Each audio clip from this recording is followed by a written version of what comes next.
KPCC പുനഃസംഘടനയിൽ Kerala ഹൗസിൽ അനുനയ ചർച്ചകൾ. KPCC അധ്യക്ഷനെ കാണാൻ എംപിമാർ എത്തി. കൊടിക്കുന്നിൽ സുരേഷിന് കടുത്ത അതൃപ്തിയാണുള്ളത്. ഒറ്റക്കെട്ടായി തീരുമാനമെടുക്കുമെന്നും എല്ലാവരോടും കൂടി ആലോചിക്കും, 2 ദിവസം കൂടി മുന്നിലുണ്ട് എന്നും അടൂർ പ്രകാശ് എംപി പറഞ്ഞു.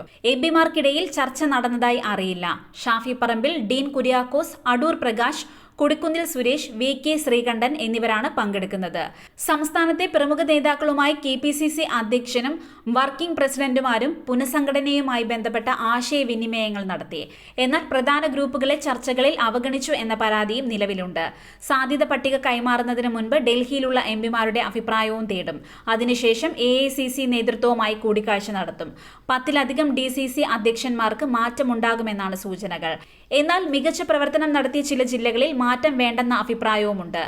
അങ്ങനെ വരുമ്പോൾ മാറ്റം വരുന്ന ജില്ലകളിലെ DCC അധ്യക്ഷന്മാർ മോശം പ്രകടനം കാഴ്ചവെച്ചു എന്ന വിലയിരുത്തൽ തെരഞ്ഞെടുപ്പ് അടുത്തിരിക്കെ ഗുണം ചെയ്യില്ല എന്ന വിലയിരുത്തലും ശക്തമാണ്. DCC അധ്യക്ഷന്മാരുടെ പട്ടികയ്ക്ക് രൂപം നൽകിയാണ് നേതൃത്വം ഡൽഹിയിലേക്ക് തിരിക്കുന്നത്.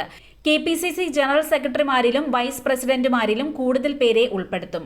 നിലവിലെ ഒഴിവുകൾ നികത്തുന്നതിനോടൊപ്പം പ്രവർത്തന രംഗത്ത് സജീവമല്ലാത്ത ചിലരെ ഒഴിവാക്കുമെന്ന് സൂചനയുണ്ട്. വൈസ് പ്രസിഡന്റുമാരുടെ എണ്ണം 4-ൽ നിന്ന് 5-ആയും ജനറൽ സെക്രട്ടറിമാരുടെ എണ്ണം 23-ൽ നിന്ന് 30-ആയും സെക്രട്ടറിമാരുടെ എണ്ണം 70-ആയും വർദ്ധിപ്പിക്കുമെന്നാണ് ശുപാർശ. ഇതോടെ ജംബോ കമ്മിറ്റിയായിരിക്കും വരികയെന്ന് ഏതാണ്ട് ഉറപ്പായി. 9 DCC അധ്യക്ഷന്മാരെ മാറ്റണമെന്ന നിർദ്ദേശമാണ് ഇപ്പോൾ തയ്യാറാക്കി വെച്ചിരിക്കുന്നത്.